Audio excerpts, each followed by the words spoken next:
ನಮಸ್ಕಾರ ಸ್ನೇಹಿತರೆ, KSYU ಕ್ಲಾಸಸ್ಗೆ ಸ್ವಾಗತ. ಈಗ ನಾನು ನಿಮ್ಗೆ ಎಕನಾಮಿಕ್ಸ್ ಅಲ್ಲಿ ಇಂಪಾರ್ಟೆಂಟ್ ಆದ ಇನ್ನೊಂದು ಚಾಪ್ಟರ್ ಬಗ್ಗೆ ಕ್ಲಾಸ್ ತಗೊಳ್ತಾ ಇದ್ದೇನೆ. ದಯವಿಟ್ಟು ನಾನು ಹೇಳೋದನ್ನ ಸರಿಯಾಗಿ ಕೇಳಿಸ್ಕೊಳ್ಳಿ. ಈ ಒಂದು ಬ್ಲಾಕ್ 2 ಅಲ್ಲಿ ಬರುವಂತಹ ಇದೆಲ್ಲವೂ ಕೂಡ ತುಂಬಾ ಇಂಪಾರ್ಟೆಂಟ್ ಟಾಪಿಕ್ ಆಗಿರೋದ್ರಿಂದ ಇದನ್ನ ನಾನು ತುಂಬಾ ಈಸಿಯೆಸ್ಟ್ ವೇಯಲ್ಲಿ ನಿಮ್ಗೆ ಕ್ಲಾಸ್ ಮಾಡ್ತಾ ಇದ್ದೇನೆ. ಹಾಗೇನೆ ದಯವಿಟ್ಟು ಕ್ಲಾಸ್ ಅನ್ನ ಕನ್ಫ್ಯೂಸ್ ಆಗದೆ ತುಂಬಾ ಇಂಟ್ರೆಸ್ಟ್ ಇಂದ ನೋಡಿದ್ರೆ ಕೇಳಿದ್ರೆ ಮಾತ್ರ ನಿಮ್ಗೆ ಇದು ಅರ್ಥ ಆಗ್ಲಿಕ್ಕೆ ಸಾಧ್ಯ ಆಗುತ್ತೆ. ಯಾಕಂದ್ರೆ ಇಲ್ಲಿ ಬರುವಂತಹ ಇಂಪಾರ್ಟೆಂಟ್ ಎಲ್ಲ ಚಾಪ್ಟರ್ ಕೂಡ ತುಂಬಾ ಇಂಪಾರ್ಟೆಂಟ್ ಆಗಿರುತ್ತೆ. ಒಂದನೇದಾಗಿ ಇನ್ನು ಎಲ್ಲವೂ ಕೂಡ ಆಲ್ಮೋಸ್ಟ್ ಸಿಮಿಲರ್ ಆಗಿರುವಂತಹ ಟಾಪಿಕ್ ಆಗಿರುತ್ತೆ. ಸ್ವಲ್ಪದಲ್ಲಿ ವ್ಯತ್ಯಾಸವಾಗಿರುತ್ತೆ ಅಷ್ಟೇ ಬಿಟ್ರೆ ಆಲ್ಮೋಸ್ಟ್ ಎಲ್ಲವೂ ಕೂಡ ತುಂಬಾ ಸಿಮಿಲರ್ ಟಾಪಿಕ್ ಆಗಿರುತ್ತೆ. ಹಾಗಾಗಿ ನೀವು ದಯವಿಟ್ಟು ಕನ್ಫ್ಯೂಸ್ ಮಾಡ್ಕೋಬೇಡಿ. ಆ ವರ್ಡ್ ಗಳನ್ನ ಅರ್ಥ ತಿಳ್ಕೊಳ್ಳಿ. ಇಳಿಮುಖ ಅಂದ್ರೇನು, ಸಮಸೀಮಾಂತ ಅಂದ್ರೇನು, ಅಥವಾ ಔದಾಸೀನ್ಯ ಅಂದ್ರೆ ಬೇಡಿಕೆ ನಿಯಮ. ನಿಮ್ಗೆ ಇಲ್ಲಿ ಕನ್ಫ್ಯೂಸ್ ಆಗಿರುವಂತಹದ್ದು ಇದೆಲ್ಲ. ತುಷ್ಟಿಗುಣ, ಇಳಿಮುಖ ಸೀಮಾಂತ ತುಷ್ಟಿಗುಣ, ಸಮಸೀಮಾಂತ ತುಷ್ಟಿಗುಣ ಇದೆಲ್ಲವೂ ಕೂಡ ಆಲ್ಮೋಸ್ಟ್ ಸ್ವಲ್ಪ ಸಿಮಿಲರ್ ತರಾನೇ ಇರುತ್ತೆ. ಹಾಗಾಗಿ ಸೀಮಾಂತ ತುಷ್ಟಿಗುಣ ಅಂತ ಇನ್ನೊಂದು ಸಪರೇಟ್ ಇದೆ. ಇದೆಲ್ಲವೂ ಕೂಡ ನಿಮ್ಗೆ ಕನ್ಫ್ಯೂಸ್ ಅನ್ಸ್ಬೋದು. ಆದರೆ ನೀವು ಆ ವರ್ಡ್ ಅನ್ನ ಕರೆಕ್ಟ್ ಆಗಿ ನೆನ್ಪಿಟ್ಕೊಂಡ್ರೆ ನಿಮ್ಗೆ ನೆನ್ಪಿಟ್ಕೊಳ್ಳಿಕ್ಕೆ ಈಸಿ ಆಗ್ತದೆ. ಅಥವಾ ನೀವು ಆ ಕೇಳುವಾಗ್ಲೂ ಸ್ವಲ್ಪ ಅದನ್ನ ಅರ್ಥ ಮಾಡ್ಕೊಂಡು ಕೇಳಿದಾಗ ನಿಮ್ಗೆ ಅದು ವರ್ಡ್ ತುಂಬಾ ಈಸಿ ಅನ್ಸುತ್ತೆ. ಹಾಗೆ ಕನ್ಫ್ಯೂಸ್ ಆಗುದಿಲ್ಲ. ಸೊ ಇವತ್ತು ನಾನು ಮಾಡ್ತಿರುವಂತ ಟಾಪಿಕ್ ಯಾವ್ದಪ್ಪ ಅಂತಂದ್ರೆ 5 ಅಥವಾ 10 ಮಾರ್ಕ್ಸ್ ಗೆ ಕೇಳುವಂತಹ ಒಂದು ಇಂಪಾರ್ಟೆಂಟ್ ಆದ ಚಾಪ್ಟರ್ ಸಮಸೀಮಾಂತ ತುಷ್ಟಿಗುಣ ನಿಯಮ. ಸಮಸೀಮಾಂತ ತುಷ್ಟಿಗುಣ ನಿಯಮ ಇದನ್ನ ನಾನು ಈಸಿಯಾಗಿ ನಿಮ್ಗೆ ಇವತ್ತು ಅರ್ಥ ಮಾಡ್ತೇನೆ. ಸೊ ಸಮಸೀಮಾಂತ ತುಷ್ಟಿಗುಣದ ಕ್ಲಾಸ್ ಅನ್ನ ನಾವು ನೋಡೋಣ.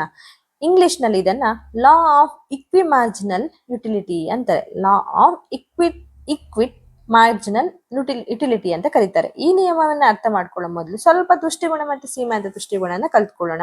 ತುಷ್ಟಿಗುಣ ಅಂದ್ರೇನು? ನಾವು ಯಾವುದೇ ವಸ್ತುವನ್ನ ಉಪಯೋಗಿಸಿದಾಗ ನಮ್ಗೆ ಸಿಗುವಂತ ತೃಪ್ತಿ ಆಗಿರುತ್ತೆ. ಇದನ್ನ ಯುಟಿಲಿಟಿ ಅಂತಾರೆ. ಅಂದ್ರೆ ನೀರ್ ಕುಡಿದಾಗ, ಬಾಯಾರಿಕೆಯಾದಾಗ 1 ಗ್ಲಾಸ್ ನೀರ್ ಕುಡಿದಾಗ ನಿಮ್ಗೆ ಏನ್ ತೃಪ್ತಿ ಸಿಗುತ್ತಲ್ವಾ ಅದೇ ತುಷ್ಟಿಗುಣ ಆಗಿರುತ್ತೆ. ಇನ್ನು ಸೀಮಾಂತ ತುಷ್ಟಿಗುಣ ಅಂದ್ರೇನು? ಹೆಚ್ಚುವರಿ ಘಟಕದಿಂದ ಸಿಗುವಂತ ಹೆಚ್ಚುವರಿ ತೃಪ್ತಿಯನ್ನ ನಾವು ಸೀಮಾಂತ ತುಷ್ಟಿಗುಣ ಅಂತ ಹೇಳಿ. ಅಂದ್ರೆ ಫಸ್ಟ್ ಚಾಕ್ಲೇಟ್ ತಿಂದಾಗ ಒಂದು ತೃಪ್ತಿ ಸಿಗುತ್ತೆ, ಇನ್ನೊಂದು ಚಾಕ್ಲೇಟ್ ತಿಂದಾಗ ಮತ್ತೆ ಹೆಚ್ಚುವರಿಯಾಗಿ ಸಿಗುವಂತ ತೃಪ್ತಿ ಏನಿದೆ ಅದೇ ಆ ಹೆಚ್ಚುವರಿ ಘಟಕ ಏನಿದೆ ಅದು ಕೊಡುವಂತ ಹೆಚ್ಚುವರಿ ತೃಪ್ತಿಯನ್ನ ಸೀಮಾಂತ ತುಷ್ಟಿಗುಣ ಅಂತ ಹೇಳ್ತೇವೆ. ಸೊ ಇದನ್ನ ಹೇಳದೆ ನಿಮ್ಗೆ ತುಷ್ಟಿಗುಣದ ಬಗ್ಗೆ ಎಕ್ಸ್ಪ್ಲೇನ್ ಮಾಡ್ಲಿಕ್ಕೆ ಆಗಲ್ಲ. ಹಾಗಾಗಿ ನಾನು ತುಷ್ಟಿಗುಣ ಮತ್ತೆ ಸೀಮಾಂತ ತುಷ್ಟಿಗುಣವನ್ನು ಜಸ್ಟ್ ನಿಮ್ಗೆ ಎಕ್ಸ್ಪ್ಲೇನ್ ಮಾಡಿರೋದು. ಈಗ ನಾವು ಬೇಕಾಗಿರುವಂತ ಟಾಪಿಕ್ ಗೆ ಬರೋಣ. ಸೀಮಾಂತ ತುಷ್ಟಿಗುಣ ಅಂದ್ರೆ ಏನು ಅಂತ ನೋಡೋಣ. ಸಮ ಅಂದ್ರೆ ಏನು? ಸಮಾನ. ಸಮ ಅಂದ್ರೆ ಸಮಾನ. ಸೀಮಾಂತ ಅಂದ್ರೆ ಹೆಚ್ಚುವರಿ ಘಟಕದಿಂದ ಸಿಗುವಂತಹ ತೃಪ್ತಿ. ತುಷ್ಟಿಗುಣ ಅಂದ್ರೆ ತೃಪ್ತಿ. ಸೊ ಗೊತ್ತಾಯ್ತಲ್ಲ. ಸಮ ಅಂದ್ರೆ ಸಮಾನ, ಸೀಮಾಂತ ಅಂದ್ರೆ ಹೆಚ್ಚುವರಿ ಘಟಕದಿಂದ ಸಿಗುವಂತಹದ್ದು, ತುಷ್ಟಿಗುಣ ಅಂದ್ರೆ ತೃಪ್ತಿ. ಇನ್ನು ಇದನ್ನ ನೋಡೋಣ. ಸಮ ಪ್ಲಸ್ ಸೀಮಾಂತ ಪ್ಲಸ್ ತುಷ್ಟಿಗುಣ ಇದರ ಎಕ್ಸ್ಪ್ಲೇನ್ ನಾನು ಡೀಟೇಲ್ ಆಗಿ ಮಾಡುದಂದ್ರೆ, ವಿವಿಧ ವಸ್ತುಗಳ ಮೇಲೆ ಹಣವನ್ನ ಖರ್ಚು ಮಾಡಿದಾಗ ಕೊನೆಯದಾಗಿ ಖರ್ಚು ಮಾಡಿದ ಹಣದ ಪ್ರತಿಯೊಂದು ರೂಪಾಯಿಯಿಂದ ಸಮಾನವಾದ ಸೀಮಾಂತ ತೃಪ್ತಿ ದೊರೆಯುವಂತೆ ಗ್ರಾಹಕರ ತನ್ನ ಹಣವನ್ನ ಹಂಚಿಕೊಳ್ಳುವುದು. ಇದನ್ನೇ ಸೀಮಾಂತ ತುಷ್ಟಿಗುಣದ ನಿಯಮ ಅಂತ ಕರಿತೀವಿ. ಅಂದ್ರೆ ವಿವಿಧ ವಸ್ತುಗಳ ಮೇಲೆ ಹಣವನ್ನ ಖರ್ಚು ಮಾಡಿದಾಗ ಕೊನೆಯದಾಗಿ ಖರ್ಚು ಮಾಡಿದ ಹಣದ ಪ್ರತಿಯೊಂದು ರೂಪಾಯಿಯಿಂದ ಸಮಾನವಾದ ತೃಪ್ತಿ ಸಮಾನವಾದ ಸೀಮಾಂತ ಅಂದ್ರೆ ಹೆಚ್ಚುವರಿ ತೃಪ್ತಿ ನಮ್ಗೆ ದೊರೆಯುವಂತೆ ಸಿಗುತ್ತಲ್ವಾ, ಹಾಗೆ ನಾವು ಹಣವನ್ನ ಹಂಚಿಕೊಳ್ತೀವಲ್ವಾ, ಅದೇ ಸೀಮಾಂತ ತುಷ್ಟಿಗುಣದ ನಿಯಮ ಅಂತ ಕರಿತೀವಿ. ಅಂದ್ರೆ ನಿಮ್ಗೆ ಇದು ಎಕ್ಸ್ಪ್ಲೇನ್ ಮಾಡ್ತೀನಿ, ಒಂದು ಉದಾಹರಣೆ ಸಹಿತ ಎಕ್ಸ್ಪ್ಲೇನ್ ಮಾಡಿದಾಗ ನಿಮ್ಗೆ ಅದು ಈಸಿಯಾಗಿ ಅರ್ಥ ಆಗುತ್ತೆ. ಉದಾಹರಣೆನ ಹೇಳ್ತೀನಿ. ನಿಮ್ಮ ಬಳಿ 100 ರೂಪೀಸ್ ಇದೆ ಅನ್ಕೊಳ್ಳೋಣ. ಆಗ ಆ 100 ಅನ್ನ ನೀವು 2 ವಸ್ತುಗಳ ಮೇಲೆ ಖರ್ಚು ಮಾಡ್ಬೇಕು. ಒಂದು ಹಣ್ಣುಗಳು, ಮತ್ತೊಂದು ಚಾಕ್ಲೇಟ್. ಇವೆರಡರ ಮೇಲೆ ನೀವು ಖರ್ಚು ಮಾಡ್ಬೇಕಾಗಿರುತ್ತೆ. ಒಂದು 100 ರೂಪಾಯಿ ಇರುತ್ತೆ, 2 ಐಟಮ್ಸ್ ತಗೊಳ್ಬೇಕಿರುತ್ತೆ. ನೀವು 100 ಅನ್ನ ಕೇವಲ ಚಾಕ್ಲೇಟ್ ಮೇಲೆನೆ ಖರ್ಚು ಮಾಡಿದ್ರೆ ನಿಮ್ಗೆ ಅಲ್ಲಿ ಒಟ್ಟು ತೃಪ್ತಿ ಮಟ್ಟದಲ್ಲಿ ಇರುತ್ತೆ. ಅಷ್ಟೇ ಸಿಗುವ ತೃಪ್ತಿ, ಒಂದು ಒಟ್ಟು ತೃಪ್ತಿ ಅಷ್ಟು ಟೋಟಲ್ ಯುಟಿಲಿಟಿ ಆಗುತ್ತೆ. ಅಂದ್ರೆ 100 ರೂಪೀಸ್ ಫುಲ್ 100 ಚಾಕ್ಲೇಟ್ಗೆನೆ ಹಾಕಿರ್ತೀರಾ ನೀವು. ಆದ್ರೆ ನಿಮ್ಮ ಹಣವನ್ನ ಚಾಕ್ಲೇಟ್ ಮತ್ತೆ ಹಣ್ಣು ಎರಡರ ಮೇಲೆ ಸರಿಯಾದ ಪ್ರಮಾಣದಲ್ಲಿ ಹಂಚಿಕೊಂಡ್ರೆ ನಿಮ್ಗೆ ಸಿಗುವಂತ ಒಟ್ಟು ತೃಪ್ತಿ ಏನಿರುತ್ತೆ ಅದು ಇನ್ನೂ ಹೆಚ್ಚಾಗುತ್ತೆ. ಗೊತ್ತಾಯ್ತಾ? ಇನ್ನು ಗ್ರಾಹಕ ತನ್ನ ಸೀಮಿತ ಆದಾಯವನ್ನ ವಿವಿಧ ವಸ್ತುಗಳ ಮೇಲೆ ಹಂಚಿಕೊಳ್ಳುತ್ತಾನೆ. ಕೊನೆಯದಾಗಿ ಖರ್ಚು ಮಾಡಿದ ಹಣದಿಂದ ಸಿಗುವಂತಹ ಸೀಮಾಂತ ತೃಪ್ತಿ ಎಲ್ಲಾ ವಸ್ತುಗಳಲ್ಲಿ ಸಮನಾಗಿದ್ರೆ ಇದೇ ಸಮಸೀಮಾಂತ ತುಷ್ಟಿಗುಣದ ನಿಯಮ ಆಗಿರುತ್ತೆ. ಅಂದ್ರೆ ಆ 100 ರೂಪಾಯಿಯಲ್ಲಿ ನೀವು ಚಾಕ್ಲೇಟ್ನು ತಗೋತೀರಾ, ಹಣ್ಣನ್ನು ತೆಗಿತೀರಾ, ಇನ್ನೂ ಬೇಕಾದ್ರೆ ಏನಾದ್ರೂ ತಗೊಳ್ತೀರಾ, ಅಂದ್ರೆ ತುಂಬಾ ಘಟಕಗಳನ್ನ ತಗೊಳ್ತೀರಾ. ಆದ್ರೆ ಎಲ್ಲವನ್ನು ತೆಗೆದುಕೊಂಡಾಗ ತಗೊಂಡ ಎಲ್ಲಾ ಐಟಮ್ಗಳ ಮೇಲೆ ಇರುವಂತಹ ತೃಪ್ತಿಗಳು ಈಕ್ವಲ್ ಆಗಿ ಬಂದಾಗ ನಿಮ್ಗೆ ಸಿಗುವಂತ ತೃಪ್ತಿ ಏನಿದೆ ಅದೇ ಸಮಸೀಮಾಂತ ತುಷ್ಟಿಗುಣ ಅಥವಾ ಸಮಸೀಮಾಂತ ತುಷ್ಟಿಗುಣದ ನಿಯಮ ಅಂತ ಕರಿತೀವಿ. ಇನ್ನು ಒಂದು ಕುಟುಂಬದ ಉದಾಹರಣೆಯನ್ನು ಕೊಡುವುದಾದ್ರೆ ಸುಲಭವಾಗಿ ಅರ್ಥ ಮಾಡ್ಕೊಳ್ಬಹುದು. ಒಂದು ಕುಟುಂಬ ತಿಂಗಳಿಗೆ ಖರ್ಚು ಮಾಡಲು ಸೀಮಿತ ಹಣ ಇದೆ. ಅದನ್ನ ಆ ಹಣವನ್ನು ಅವ್ರ ಹತ್ರ ಒಂದು ಸ್ವಲ್ಪ ಸೀಮಿತ ಹಣ ಇದೆ, ಇಷ್ಟಕ್ಕೆ ಖರ್ಚಾಗ್ಬೇಕು ಅಂತ ಲಿಮಿಟೆಡ್ ಅಲ್ಲಿ ಅವರು ಮಾಡಿಟ್ಕೊಂಡಿರ್ತಾರೆ. ಅದನ್ನ ಆ ಹಣವನ್ನು ಅವರು ಆಹಾರಕ್ಕೆ ಅಂದ್ರೆ ಊಟ ತಿಂಡಿಗೆ, ಬಟ್ಟೆಗೆ, ಶಿಕ್ಷಣಕ್ಕೆ, ಮನೋರಂಜನೆಗೆ ಎಲ್ಲದಕ್ಕಂತ ಸೇರಿ ಇಂದಿಷ್ಟು ಹಣವನ್ನು ಇಟ್ಕೊಂಡಿರ್ತಾರೆ, ಇಷ್ಟು ಖರ್ಚು ಮಾಡ್ಬೇಕು ಅಂತ. ಆದ್ರೆ ಎಲ್ಲಾ ಹಣವನ್ನ ಒಂದೇ ವಸ್ತುವಿನ ಮೇಲೆ ಖರ್ಚು ಮಾಡ್ಲಿಕ್ಕೆ ಸಾಗಲ್ಲ. ಅಂದ್ರೆ ಒಂದು ತಿಂಗಳಿಗೆ 1,000 ರೂಪಾಯಿ ಇಟ್ಕೊಂಡಿದ್ದಾರೆ ಅಂದ್ರೆ 1,000 ರೂಪಾಯಿ ಫುಲ್ ಅವರು ಊಟಕ್ಕೆ ಯೂಸ್ ಮಾಡಕ್ ಆಗಲ್ಲ. ಅವರಿಗೆ ಮಕ್ಕಳ ಸ್ಕೂಲ್ ಫೀಸ್ಗೆ ಎಲ್ಲ ಬೇಕಾಗುತ್ತೆ, ಅಥವಾ ಏನಾದ್ರು ಎಂಟರ್ಟೈನ್ಮೆಂಟ್ಗೋಸ್ಕರ ಬೇಕಾಗುತ್ತೆ, ನೀವು ಬಟ್ಟೆ ಏನಾದ್ರು ತರಕ್ಕೆಲ್ಲ ಬೇಕಾಗುತ್ತೆ, ಹೀಗೆ. ಆದ್ದರಿಂದ ಕುಟುಂಬವು ತನ್ನ ಹಣವನ್ನ ವಿವಿಧ ಅಗತ್ಯತೆಗಳ ಮೇಲೆ ಹಂಚ್ಕೊಳ್ತಾರೆ. ಅಂದ್ರೆ ಯಾವ್ದಕ್ಕೆ ಎಷ್ಟು ಬೇಕು ಅಂತ ಅವರು ಪ್ಲಾನ್ ಮಾಡಿ ಹಂಚ್ಕೊಳ್ತಾರೆ.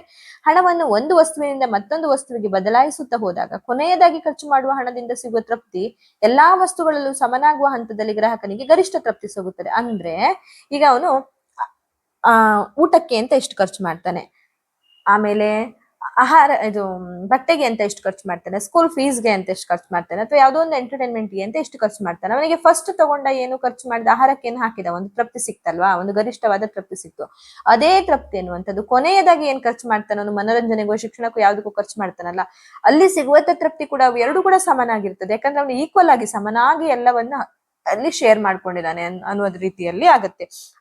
ಹಾಗಾಗಿ ಫಸ್ಟಿಗೆ ಖರ್ಚು ಮಾಡಿದ ಒಂದು ವಸ್ತುವಿಂದ ಮತ್ತೊಂದು ವಸ್ತುವಿಗೆ ಬದಲಾಯಿಸ್ತಾ ಹೋದ ಹಾಗೆ ಅಂದ್ರೆ ಖರ್ಚು ಮಾಡ್ತಾ ಹೋದ ಹಾಗೆ ಕೊನೆಯಲ್ಲಿ ಖರ್ಚು ಮಾಡುವ ಹಣದಿಂದ ಸಿಗುವ ತೃಪ್ತಿ ಎಲ್ಲಾ ವಸ್ತುಗಳಲ್ಲೂ ಸಮನಾಗುವ ಹಂತದಲ್ಲಿ ಗ್ರಾಹಕನಿಗೆ ಗರಿಷ್ಠ ತೃಪ್ತಿ ಸಿಗುತ್ತದೆ. ಅವನಿಗೆ ಅಂದ್ರೆ ಕೊನೆಯಲ್ಲಿ ಒಂದು ಗರಿಷ್ಠವಾದ ತೃಪ್ತಿ ಸಿಗುತ್ತೆ. ಯಾಕಂದ್ರೆ ಎಲ್ಲದಕ್ಕೂ ಅವನಿಗೆ ಕರೆಕ್ಟ್ ಆಗಿ ಶೇರ್ ಮಾಡಿದ್ದಾನೆ, ಎಲ್ಲದರಲ್ಲೂ ಅವನಿಗೆ ಬೇಕಾದಂತ ತೃಪ್ತಿ ಸಿಗುತ್ತೆ, ಜಾಸ್ತಿಯಾಗಿಯೇ ಸಿಗುತ್ತೆ.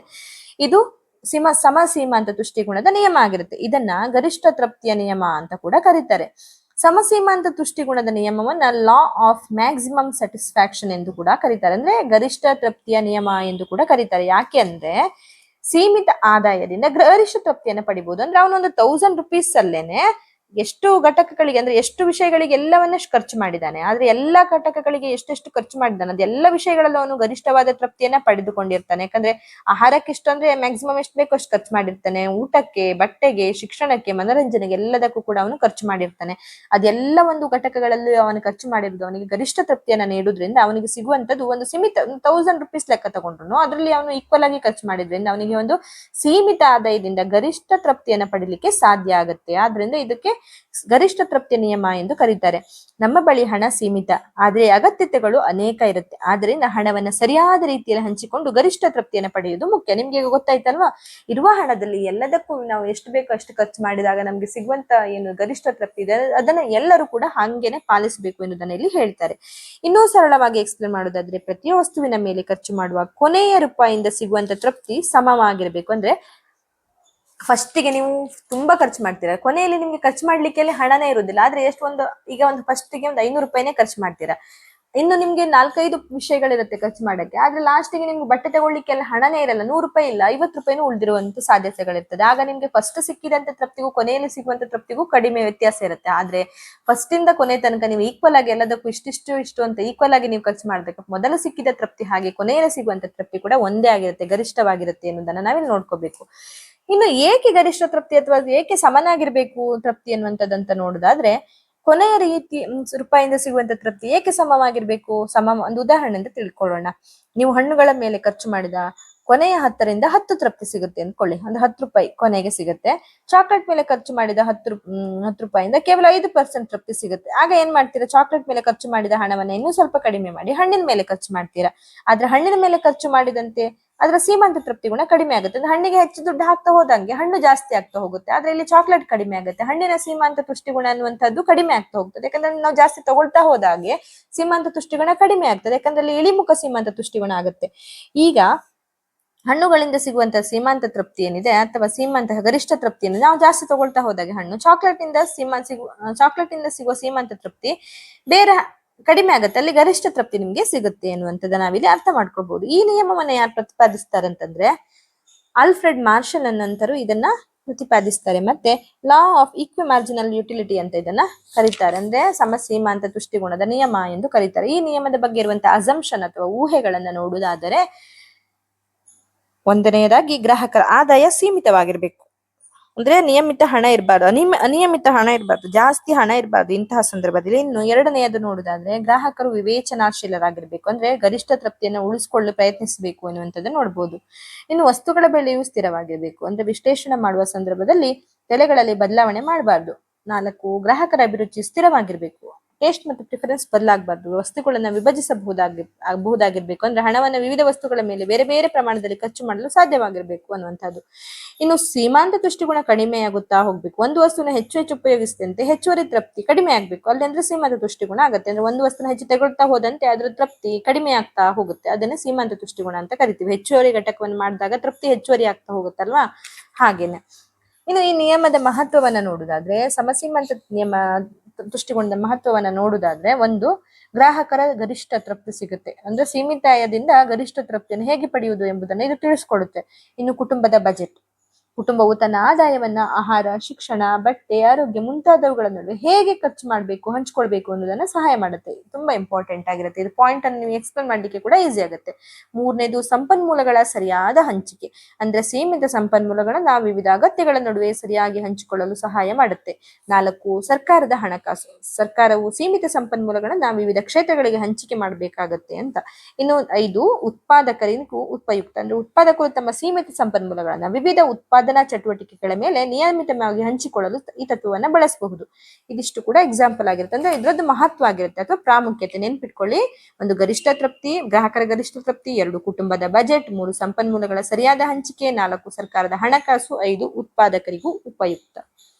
ಇದನ್ನ ನೀವು ಎಕ್ಸ್ಪ್ಲೇನ್ ಮಾಡ್ತಾ ಹೋಗ್ಬೇಕಾಗತ್ತೆ.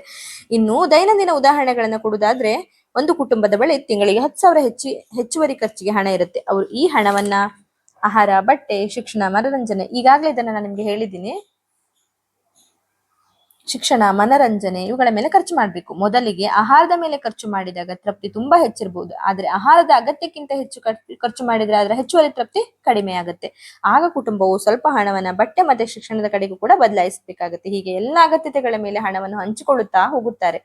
ಕೊನೆಯ ಪ್ರತಿಯೊಂದು ಕ್ಷೇತ್ರದಲ್ಲಿ ಖರ್ಚು ಮಾಡುವ ಕೊನೆಯ ಹಣದಿಂದ ಸಿಗುವಂತಹ ತೃಪ್ತಿ ಸಮವಾಗುವಂತೆ ಹಂಚಿಕೊಂಡಾಗ ಕುಟುಂಬದ ಒಟ್ಟು ತೃಪ್ತಿ ಗರಿಷ್ಠವಾಗುತ್ತೆ. ಅಂದ್ರೆ ಫಸ್ಟ್ ನೀವು ಖರ್ಚು ಎಷ್ಟು ಮಾಡ್ತೀರಾ ಅದೇ ಖರ್ಚನ್ನ ಕೊನೆಯಲ್ಲಿ ಮಾಡುವಂತ ಖರ್ಚಿಗೂ ಕೂಡ ಅಷ್ಟೇನ್ನ ಹಾಕಿದಾಗ ನಿಮ್ಗೆ ಸಿಗುವಂತ ತೃಪ್ತಿ ಅನ್ನುವಂಥದ್ದು ಹೆಚ್ಚಾಗುತ್ತೆ. ಅಥವಾ ಈಕ್ವಲ್ ಆಗಿ ಹಂಚಿಕೊಂಡಾಗ ಎಲ್ಲಾ ಘಟಕಗಳಲ್ಲಿ ಕೂಡ ನಿಮ್ಗೆ ತೃಪ್ತಿ ಸಮನಾಗಿ ಗರಿಷ್ಠವಾಗಿ ಕೊನೆಯಲ್ಲಿ ಸಿಗುತ್ತೆ ಅನ್ನುವಂಥದ್ದನ್ನ ನಾವು ನೋಡಬಹುದು. ಇದೇ ಸೀಮಾ ಅಂತ ದೃಷ್ಟಿಕೋನದ ನಿಯಮ ಆಗಿರುತ್ತೆ.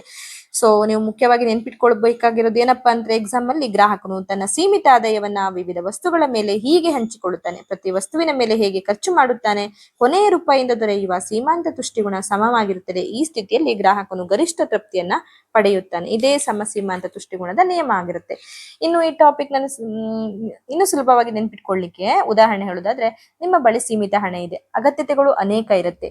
ನೀವು ಎಲ್ಲಾ ಹಣವನ್ನ ಒಂದು ವಸ್ತುವಿನ ಮೇಲೆ ಖರ್ಚು ಮಾಡಿದ್ರೆ ಗರಿಷ್ಠ ತೃಪ್ತಿ ಸಿಗುವುದಿಲ್ಲ. ಆದ್ದರಿಂದ ಹಣವನ್ನ ವಿವಿಧ ವಸ್ತುಗಳ ಮೇಲೆ ನೀವು ಹಂಚಿಕೊಳ್ಬೇಕಾಗುತ್ತೆ.